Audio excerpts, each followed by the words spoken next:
A lot of times we get into these relationships because they feel good, or they make us feel good, or the person is doing all this stuff to us. We're not looking at how we're operating in it. And one of the things that, different situations in my life, I put the question, what is love requiring of me in this moment? That's a way for me to check and balance myself. Absolutely. And I think it's time for us to really go deeper into the love aspect, because the third key component of having a successful relationship is compassionate listening. But a lot of times we like to communicate and we like to be heard. But when the time comes, you had said in a couple of programs ago that we're just waiting for that person to stop talking so that we can get our point across. Mm-hmm. We're not listening to anything that's being said. We're just so fixated on, I got something to combat that. Or they're listening intently enough just to debate right how they can go back and kind of oppose what is being said. But if you listen from a place of compassion, you're listening from your heart. You're listening from a place of love-centeredness. And you want to truly hear what the other person is offering. So, and that's, they are interdependent. They stand alone, but all of these work together as a divine symphony. Right. Because it's only in conscious communication that you can be a compassionate listener. Right. So if you're not operating in a place of conscious communication, if you are not participating in conscious communication, then the compassionate listening aspect is already abandoned. Mm. But let's take a look again a little deeper into what is conscious listening. What is compassionate listening? What is being a compassionate partner about? When you're in communication, even when you seem to be sitting in oppositional places on a concept that's being discussed in your marriage, about the kids, about work, about bill, whatever it is, we have to be open to the fact of remembering that we are on the same team. Our intention is the same goal. We may be coming from different places, but the goal is the same. But we actually step outside of that many times, and what we end up doing is we end up debating and having a power struggle about being right instead of really looking at what's most important. And I think with children in particular, this is where a lot of trauma comes into the family, because even though the parents mean well in their highest place, when they allow their ego and shadow side to drive, and so we're not in conscious communication, and we're not compassionately listening. We're focused more on being right mm-hmm. than we are in evolving. Mm-hmm. We're more focused on being right than we are in achieving the goal in the most effective and harmonic way. And like you said, that's all ego-based. But, we talked about the power struggle last week. And this is one of the things in relationships that people really need to ask themselves the question, why are you so intentional on being right? Why is that so important to you? Like you said, we're on the same team. Mm-hmm. So if we're on the same team, we're not supposed to be fighting against one another. Whatever we're doing, we're supposed to be trying to accomplish it together. But it brings up the remembrance of a scripture. A house divided against itself cannot stand. Exactly. United we're going to stand, but divided we're going to fall. Exactly. Every single time. And so I love how you said that. I'm getting chill bumps all over me as I'm talking. Because this is something that in relationships we really need to ask ourselves this question. Because this is a big issue in a lot of relationships. I know I had this issue.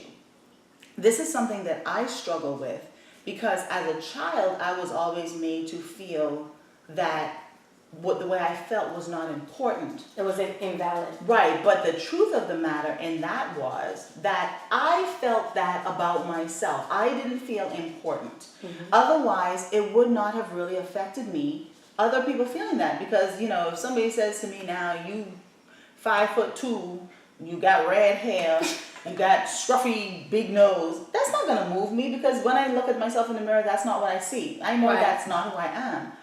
But when you question where you are and someone challenges you in that area or attacks you in that area, You feel this need to fight when there's really a part of you that feels that way about yourself. Absolutely. That is exactly what it is. And it goes back to what we've said consistently throughout every one of these topics, is that everyone is a mirrored reflection of ourselves. And so when we find ourselves oppositional, there's something that we're trying to communicate to ourselves in truth. Right. And so we need to really check ourselves in that moment when we're feeling, and I'm going to invite everyone in any conversation that you have, in anything that comes up for you in the next day or so, I challenge you that in your conversation that you monitor and observe exactly how you're feeling as people are speaking, and you're seemingly in opposite places, and that you are actually sitting.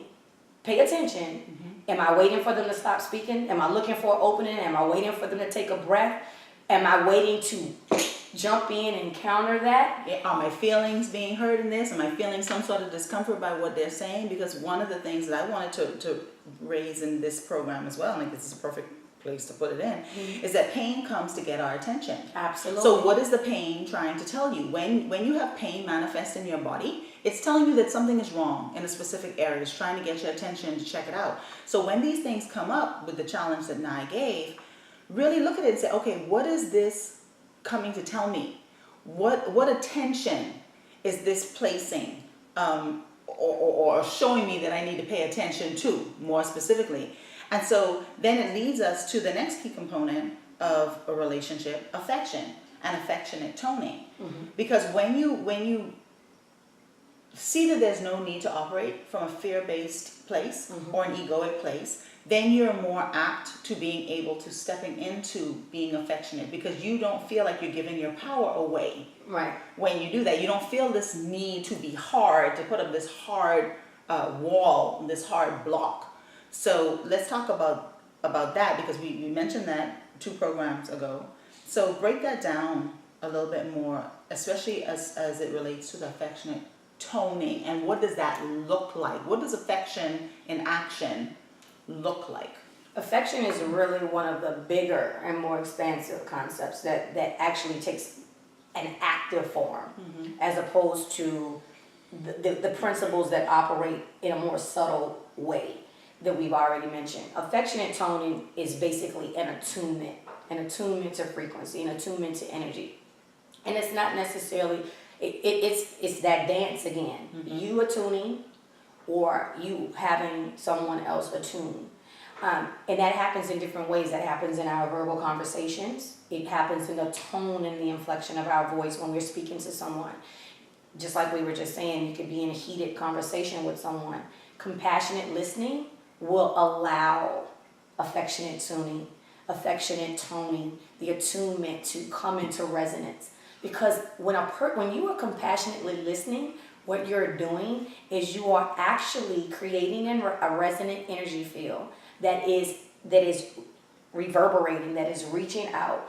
And the person can feel that you honestly are caring about what it is that they're saying. Even if you don't agree, they see that you want to understand their point. You want to understand their intention. Yeah. And that comes across. And so in the moment of the compassionate listening aspect, that affectionate toning will come through your voice. Yeah. You will hear the person tenderly reaching out to you, no matter how intense the conversation is. It will be an invitation. You can hear an invitation in the voice. There's also the process of touch, which we do a lot of during this program. If you notice, we touch each other a lot. For various reasons, but that's the central component, is that we are affectionately tuning into one another. We want the other to feel the flow of where we are and to stay connected. And it's also through touch. We know that touch is very powerful in relationship, whether it's with our significant other. When we hold each other's hand, and I invite you, if you're arguing, to just stop for a minute. Just stop, breathe, and just touch each other's hand and go into your heart. Yeah, I actually saw a post on Facebook this week, and it talks about cuddling and how cuddling can relieve depression, it can relieve stress, and it's so true. And so I like what that suggestion that you gave. If you're going through something, just stop. And as a matter of fact, if you're in a relationship with someone, you're living, you're married, you should start your day with affection. Start your day Absolutely. with a touch, and you will notice how it will just completely solidify the flow for that day. Absolutely. Yeah. Even if you don't feel in a space to be touched, if you would just go out of your comfort zone Yeah. and make that connection, because this is so important to our humanity, to our humanness, is to really just feel each other.